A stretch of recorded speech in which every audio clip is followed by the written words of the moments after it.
Olá, vamos agora falar sobre a unidade 3.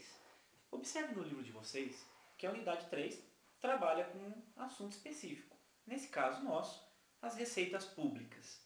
De início, a receita pública, no livro de vocês, já tem algumas divisões. Por exemplo, entre receitas efetivas e não efetivas, entre receitas orçamentárias e ingresso extra-orçamentário. Observe a diferença entre receitas orçamentárias e os ingressos extra-orçamentários. Em seguida, também no livro de vocês, você possui um plano de contas bastante resumido da classificação da receita pública. Observe a divisão, principalmente na hierarquia das contas diante ou inseridas nesse plano de contas. Dê uma olhada e observem as subdivisões, as dependências de um grupo em relação ao seu grupo maior. Observe também, e aí eu quero destacar com vocês esse foco, a diferença entre receitas de capital e as receitas correntes. De uma forma bastante simples, poderíamos afirmar que as receitas correntes são aquelas provenientes da operação normal de uma administração pública municipal.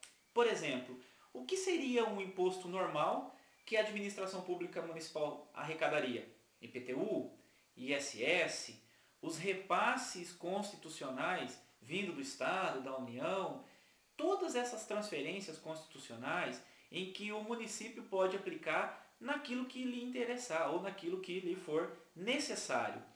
Poderia aplicar esses recursos nessas receitas correntes em compra de medicamento, pagamento de folha de salário, folha de pagamento, manutenção de prédios públicos. Poderia. As receitas correntes eu posso utilizar para despesas correntes.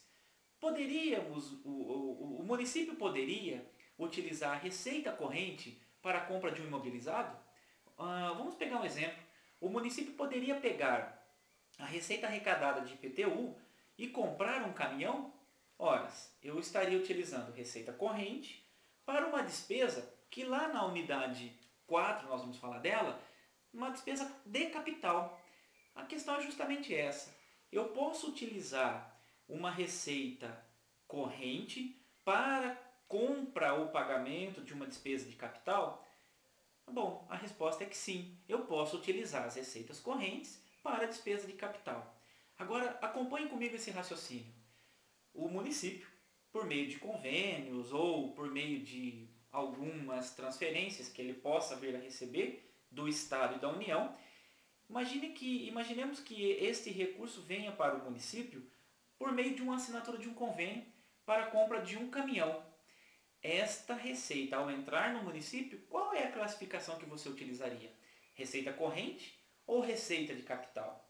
Claro, utilizaríamos a receita de capital, porque observe que a entrada desta receita no município já tem uma destinação correta, já tem uma destinação certa.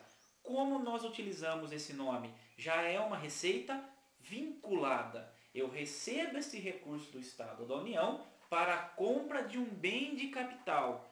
Na lógica, qual então é a classificação dessa receita? Pois bem, é a receita de capital. Então vamos fazer uma regrinha. Receita de capital.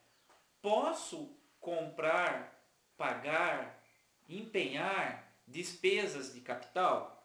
Eu vou até mudar a minha fala. Eu não vou dizer que eu posso. Eu vou dizer que nós devemos. Então, quando nós recebemos uma receita de capital, o seu direcionamento obrigatoriamente será na despesa de capital. Desta forma, se eu recebo uma receita de capital, poderíamos comprar medicamento? Poderíamos pagar folha de salário, folha de pagamento? Poderíamos fazer manutenção? Não, não poderíamos, porque estaríamos pegando uma receita de capital e destinando para despesas correntes, o que é vedado. Inclusive, na página 53 de vocês, lá no finalzinho, observem o artigo 44 da Lei de Responsabilidade Fiscal. Ele fala o seguinte, que a receita que vocês obtêm na venda de bens de capital, e o nome correto desta receita é receita com alienação de bens. A aplicação desta receita de alienação de bens, que observe, começa com o número 2.